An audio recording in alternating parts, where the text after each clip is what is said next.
जी नाज़रीन, doctor Shujaat Warik program corporate lounge के साथ आपकी खिदमत में हाजिर है। नाज़रीन, प्रोफेसर डॉक्टर मोहम्मद शहबाज साहब हमारे साथ मौजूद हैं और प्रोग्राम में बिलखुसूस हमने कुछ प्रोग्राम के पहले हिस्से में बातें की टर्की के हवाले से, और वो ज़्यादा हमारा मीडियम ऑफ इंस्ट्रक्शन जो उसमें कम्युनिकेशन था वो इंग्लिश था, लेकिन अब हम उर्दू में ज़रा देसी स्टाइल में डॉक्टर साहब से पूछेंगे कि पाकिस्तान के जो हमारे मुआशी मसाइल हैं, गवर्नमेंट तो कह रही है कि बड़ी आसानी से हल होते हुए नज़र आ रहे हैं। जनाब, गवर्नमेंट ये भी फरमा रही है कि मूडीज़ ने हमारी रेटिंग बड़ी इम्प्रूव कर दी है, बेहतर कर दी है, और पाकिस्तान की इकॉनमी जो है वो एकदम से एक्सेलरेशन उसने पकड़ ली है ऊपर जाने के लिए। और एक और जो बड़ी इंपॉर्टेंट बात मैंने यहाँ पर नोट भी की हुई थी कि गवर्नमेंट ये कह रही है कि हमने बहुत हद तक करप्शन का ख़ात्मा भी कर दिया है और पाकिस्तान की इकॉनमी को दुरुस्त समत में डाल दिया है। और बड़े बड़े हम प्रोजेक्ट्स हैं वो शजरकारी से लेके और रिन्यूएबल एनर्जी तक वो प्रोजेक्ट्स भी पाकिस्तान में लगा रहे हैं। तो प्रोफेसर डॉक्टर शहबाज साहब से पूछेंगे कि डॉक्टर साहब, सबसे पहले तो again welcome to the show. ये बताएं कि गवर्नमेंट ये कह रही है कि मूडीज़ ने रेटिंग बेहतर कर दी है, स्टेबल कर दी है, B3 से कुछ गालिबन और इम्प्रूव कर दी है, और दरख्त के प्रोजेक्ट्स भी लगना शुरू हो गए हैं। एनर्जी के हवाले से भी काफ़ी चीज़ें जो हैं वो सामने आ रही हैं। ईद पे देख ही लिया लोगों ने कि बहुत ज़बरदस्त एनर्जी की परफॉर्मेंस थी इलेक्ट्रिसिटी की। तो गवर्नमेंट तो ये कह रही है कि बड़ा ज़बरदस्त सिलसिला चल रहा है और इकनॉमिक डायरेक्शन बड़ी दुरुस्त हो गई है। आप क्या कहते हैं? जी, बहुत शुक्रिया शुजात। असल में थोड़ा सा मूडीज़ की अगर बात करें तो हमारे पास 3 एजेंसीज़ हैं जो रेटिंग करती हैं पाकिस्तान की। मूडीज़ है, उसके बाद फिच है, उसके बाद S&P है। हमें देखना यह है कि इनकी रिलायबिलिटी क्या है। अगर हम एक वक्त में तीनों की जो रेटिंग है पाकिस्तान के बारे में देखें तो वो मुख्तलिफ है, वो एक जैसी नहीं है। तो इसका मतलब कि मेरा नहीं ख्याल कि हमें इसके ऊपर रिलाय करना चाहिए। हाँ, अलबत्ता हम ये ज़रूर करते हैं। अच्छा, तीनों की डिफरेंट है, एक कह रहा है बेहतर है, एक कह रहा नहीं है। 2019 की रेटिंग देखें तो वो डिफरेंस आपको नज़र आएगा। उस वक्त ये जो मूडीज़ थी इसने कहा था जी पाकिस्तान की जो रेटिंग है वो B है विद अ स्टेबल आउटलुक, लेकिन सेम टाइम में उसी साल जो है उसने फिच ने जो वो B- दी थी। तो हमें ये भी थोड़ी सूरत देखनी। दूसरी बात ये है कि ठीक है, अगर हम थोड़ा सा देखेंगे तो दिसंबर 2019 में जब रेटिंग की थी इसने मूडीज़ ने, तब भी हम B पे थे और आज भी हम B पे हैं 8 महीने बाद, जिसके बारे में कहा जाता है कि मई में उन्होंने हमारी जो पोजीशन थी आउटलुक की वो अंडर रिव्यू रखी थी, हम देखेंगे हम क्या करते हैं। तो मकसद है कि हमने इंप्रूवमेंट तो कोई नहीं की। हाँ, अलबत्ता मैं जो सोच रहा हूँ कि मेरा ये देख रहा हूँ वो ये हो सकता है कि चूँकि अब हम जो क्रेडिट रेटिंग है पाकिस्तान की वो B पे आ गई है, तो कराची के मसाइल सारे हल हो जाएंगे, जिसमें खासकर ये जो बारिश का पानी था, नालों की सफाई थी, ये सारा कुछ आपका हल हो जाएगा और अब बड़े गटर उबलना बंद हो जाएगा। गटर उबलना बंद हो जाएंगे। बड़ी जल्दी आपको जो है कराची की सड़कें बिल्कुल जो आईना जो शीशा जिसे हम कहते हैं, तो आपको उसमें शक्ल नज़र आएगी इस B रेटिंग की वजह से। और इसकी वजह से आप देखेंगे और जो गाड़ियाँ भी फिर बदलनी पड़ेगी, नई गाड़ी बदलनी पड़ेगी आपको। हमारे जो दूसरे एम्प्लॉयमेंट के प्रॉब्लम है, इन्फ्लेशन के प्रॉब्लम है, ये सारे इस रेटिंग से सब मलिया मीट हो जाएंगे पाकिस्तानी इकॉनमी में से। इस कदर आप जो है खुशहाल, बड़ी खुशखबरी आप सुना रहे हैं। आप मतलब कि मोडीज़ वो एक एजेंसी है, उसने रेटिंग कर दी। और ये सारी चीज़ें अगर आप थोड़ा सा मैं दिखाऊँ आपको, तो आप पाइड जैसा अदारा जो है उसने ब्रीफिंग नहीं डॉक्टर साहब, गवर्नमेंट तो इसका बड़ा क्रेडिट ले रही है, आप ऐसे तो नहीं करें कि मतलब गवर्नमेंट तो बड़ा क्रेडिट ले रही है। गवर्नमेंट की मर्जी है। मैं सिर्फ ये बता रहा हूँ कि आपके लोकल अदारे भी ऐसे रिसर्च इंस्टीट्यूट्स हैं जो बहुत अच्छा काम कर रहे हैं, तो वो हमें उनकी फाइंडिंग जो है उसके ऊपर ज़्यादा रिलायबिलिटी जो है ना उसका इन्हिसार करना अब पाइड की Pakistan institute of development economics, हाँ, उसके अब ब्रीफिंग पेपर्स देखें, मतलब कि जब से अब ये कोविड-19 का सिलसिला शुरू हुआ है तो वो अब वीकली जो है, बल्कि मैं कहता हूँ कि डेली बेसिस के ऊपर जो हम रिपोर्टिंग भी कर रहे हैं, वो ब्रीफिंग पेपर पब्लिश भी कर रहे हैं, तो वो सारी चीज़ें हमें उधर से देखनी चाहिए। अप्लाइड इकोनॉमिक रिसर्च सेंटर में भी रिसर्च सेंटर जिसका मैं ग्रेजुएट हूँ माशाल्लाह, तो बल्कि वो भी चीज़ें ये बता रहे हैं। हमारे अपना जो लोकल, मैं भी उसका ड्रॉप आउट हूँ। हाँ जो नहीं, आप माशाल्लाह बड़े अच्छे स्टूडेंट हैं, उनके ड्रॉप आउट नहीं है आप। अगर आप जैसे ड्रॉप आउट हों तो मैं दुआ करूँ कि सारे ड्रॉप आउट जो हैं इसी तरह के हों। तो मकसद बात करने का ये है कि हम भी ये कह रहे हैं कि आपका जो, बल्कि ये पाइड की फाइंडिंग है कि आपका जो ग्रोथ है वो 2021 में जो है वो नेगेटिव से पॉजिटिव आ जाएगा। बस यहाँ उन्होंने 1.1 से 2% का जिक्र किया या 1% का जिक्र किया हुआ, तो देयर इज नो डिफरेंस। ये बता रहे हैं कि पेंडेमिक की वजह से आपका जो फिजिकल डेफिसिट है वो आपका 1.1 से बढ़ के 2% हो जाएगा। तो हमें इसके ऊपर सोचने की ज़रूरत है कि ये इसको हमने मतलब कि रिड्यूस कैसे करना है। तो बजाय कि हम वो रियल प्रॉब्लम जो है उसके ऊपर तवज्जो करें और उधर कोशिशें करें ताकि इकॉनमी के अंदर इंप्रूवमेंट आए, हम जो है वो ट्वीट के ऊपर लगे हुए हैं कि हर मिनिस्टर जो है वो जो रेलिवेंट हैं इस इन्फॉर्मेशन से वो ट्वीट कर रहे हैं कि इतना टाइम इनके पास है कि वो जो रियल प्रॉब्लम है उधर तवज्जो देने के बजाय नेट के ऊपर बैठे हैं और नेट के ऊपर जो ट्वीट्स करें। तो इस तरह मेरा तो ख्याल नहीं है कि साइबर रेवोल्यूशन, साइबर रेवोल्यूशन है, लेकिन उसको पॉजिटिव वे में इस्तेमाल करें, ना कि आप अपना टाइम जो है वो ट्वीट्स के ऊपर ज़ाया करें। तो इससे मेरा नहीं ख्याल कि जो जो आपके मतलब आप ये कह रहे हैं कि, और मैं तो आपकी बात से यकीनन मुत्तफिक हूँ, क्योंकि क्रेडिट रेटिंग जो है वो एक एजेंसी का अंदाज़ा है, वो दुरुस्त भी हो सकता है और वो सर्टेन फिगर्स हैं, इंडेक्स हैं, उससे मुझे नहीं लगता कि ये कराची की सड़कें जो हैं ये बेहतर होंगी, अनएम्प्लॉयमेंट के मसले हल हो जाएंगे।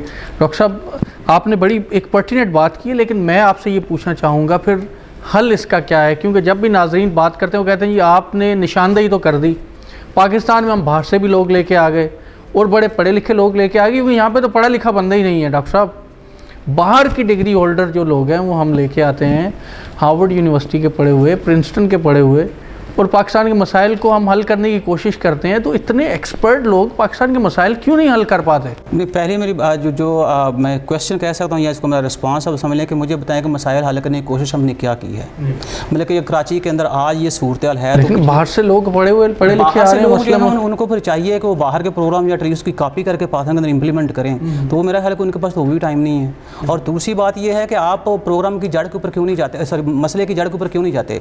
अगर आप ये कहें कि जब हमें गवर्नमेंट मिली थी तो फाइनेंशियल कंडीशन पंजाब की ये थी, सिंध की ये थी, या मतलब कि बलूचिस्तान की केपी के और उसके बाद बल्तिस्तान जो उसकी ये हैं, तो ये तो मसले का हल नहीं है। मसले का हल तो इस तरह निकले कि आप जुड़ के बैठे हैं सारे, और वो प्रॉब्लम की जो रूट काज है उसको आप देखें। अगर आप आज ये कह रहे हैं 2 साल बाद कि जो पिछली गवर्नमेंट जो थी उन्होंने जंगलात जो तो उसको तवज्जो नहीं दी, कोई तुम्हारा जो बहुत ज़्यादा, मतलब आपको मैंने जैसे एक प्रोग्राम आपके एक प्रोग्राम में हमने जिक्र किया था कि सस्टेनेबल डेवलपमेंट की बात करते हैं तो किसी भी मुल्क का 22.5% जो लैंड है वो फॉरेस्ट के ऊपर होना चाहिए, और पाकिस्तान का 5.2 है, तो हम रिवर्स चल पड़ रहे हैं। और आज अगर हम इस चीज़ का, और उसमें प्रोग्राम में मैंने ये भी किया था, बल्कि डेरा गाजी खां में एक मैंने सेमिनार भी दिया था जिसमें हमारे ये मिनिस्टर ऑफ एनवायरनमेंट जो स्टेट मिनिस्टर ऑफ एनवायरनमेंट सरताज गुल साहिबा भी थी, तो वहाँ मैंने जिक्र किया था कि आप अगर मिलियंस की बात करें, मेरे पाकिस्तान को ट्रिलियन जो ट्रीज मनसूबा है वो शुरू करना पड़ेगा, ये मिलियन बिलियन से कुछ नहीं बढ़ेगा।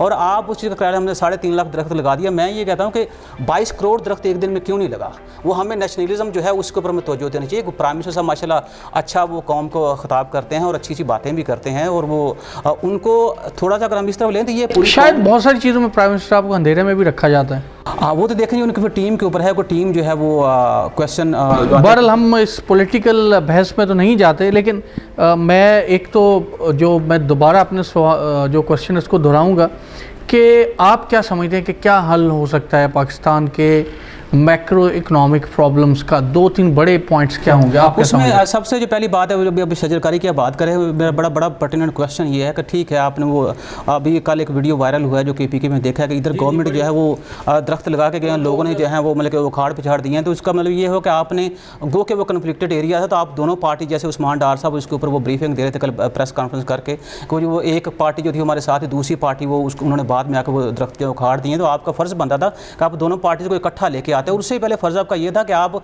इस तरह कन्फ्लिक्टेड एरिया जो है उसके ऊपर आपको जाने की जरूरत है। बहुत सारी बाकी भी ज़मीन पड़ी है, तो आप सिर्फ फोटो सेशन करवाने के लिए जी हमने ये दरख्त लगा दिए, तो उसका इमेज जो है बाद में आप देखें, और जो वीडियो वायरल हुआ है उसका इमेज जो है आप बेहतर जानते हैं कि लोगों की नज़रों में आवाम का क्या हुआ है। और देखिए हमारे सारे प्रॉब्लम जो उसका हल एक ही तरह से हमें प्रोडक्शन की तरफ जो तवज्जो करनी चाहिए, उसके अलावा और कुछ नहीं है। आप आज भी इस हाल में भी आपका इंटरेस्ट जो 6% है, ये 6% से नीचे क्यों नहीं आ रहा?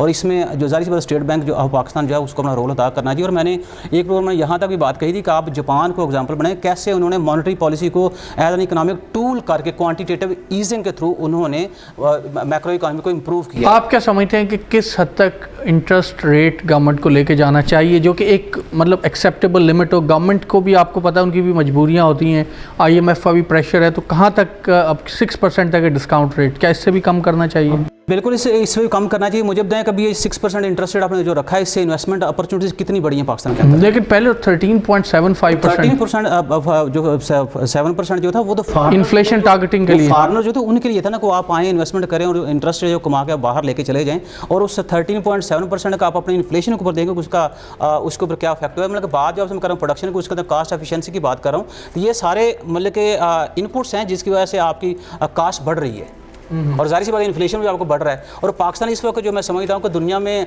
अगर आज से 10 साल पीछे चले जाए, 2 किस्म के कंट्रीज दुनिया के अंदर पाए जाते थे, inflation sensitive countries and growth sensitive countries. Pakistan जो है वो ये दोनों कंडीशन में आप ग्रो नहीं कर रहे, कोई प्रोडक्शन नहीं होगा, तो उसकी वजह से जो डिमांड सप्लाई का गैप है वो बढ़ेगा, आपका इन्फ्लेशन बढ़ेगा, और जब इन्फ्लेशन बढ़ेगा आपको पता है इकोनॉमिक पैनिक जो है दुनिया लोगों में बढ़ेगा, और उससे आपको पता है कि इकोनॉमिक मिजरी की फॉर्म में किस तरह फ्रस्ट्रेशन जो है वो बाहर आएगा, और ये फ्रस्ट्रेशन ही है लोगों का कि जिसकी वजह से लोगों के रवैये जो हैं इस कदर मतलब कि वो इस सूरत हाल में तब्दील हो तो गए। क्या जो कोरोना की वजह से, पहले तो मुझे थोड़ा सा तखमीना बताइएगा कि वर्ल्ड वाइड और पाकिस्तान में और हमारे रीजन में कोरोना से कितने नुकसानात हुए, और क्या आप समझते हैं कि कोरोना के नुकसानात से हम अगले चंद महीनों या चंद सालों में या कितने सालों में हम निकल सकेंगे भी या नहीं निकल सकेंगे? उसमें जो अभी तक जो पिछले दिनों एशियन डेवलपमेंट बैंक की रिपोर्ट पब्लिश हुई है, उन्होंने ये कहा है कि अगर जो नुकसान का खदशा उन्होंने वर्ल्ड लेवल पे शो किया है, वो बताया कि 5,800 अरब डॉलर का नुकसान होने का खदशा है, और इसमें 30% जो नुकसान है वो एशिया का है। और अगर ये 6 से 7 माह या ऑनवर्ड ये कोरोना इस तरह चलता रहा तो ये नुकसान बढ़ के 8,800 अरब हो जाएगा, जिसमें सिर्फ एशिया का नुकसान जो है वो 1,700 अरब से बढ़ के 2,500 अरब हो जाएगा। 2.5 ट्रिलियन गालिबन जो बनता है। अब इसमें यह है कि जाहिर सी बात पाकिस्तान है, पाकिस्तान को देखना है कि हमें अपना जो इस लॉस से हमें कैसे बचना है। और दूसरी तरफ देखा जाए तो एशियन डेवलपमेंट बैंक जो वो ये भी बता रहा है कि इसी 6 माह कंटिन्यूएशन से 4 करोड़ अफराद जो हैं वो पॉवर्टी में जा सकते हैं। तो हमें तो बेसिकली शॉर्ट टर्म और लॉन्ग टर्म बेसिस के ऊपर हमें वो देखना है। जहाँ तक बात रही कि डेवलप कंट्रीज़ जो हैं इसके असर से कब तक निकलेंगे, अभी तो मेरे ख्याल में 8 से 10 माह में वैक्सीन का वेट करना है, जो सारी दुनिया इन्वेस्टमेंट भी कर रही है रिसर्च एंड डेवलपमेंट की फॉर्म में to just discover the vaccine. तो वो जब आएगी उसके बाद उसकी अवेलेबिलिटी है, उसके बाद जाके असर की बात होगी ना। तो अभी तो हमें मेरे ख्याल में इसी कोरोना के साथ जो चलना है, और उसमें मैं समझता हूँ कि लोग कैसे गवर्नमेंट की हेल्प करते हैं कि मुकम्मल तरह SOPs के ऊपर अमल दरामद किया जाए, वो सैनिटाइज़र का इस्तेमाल सर मैं ब्रेक एक लेनी है, ब्रेक के बाद मैं आपसे फिर तफसील से जवाब। नाज़रीन एक ब्रेक लेते हैं और ब्रेक के बाद हाज़िर होते हैं।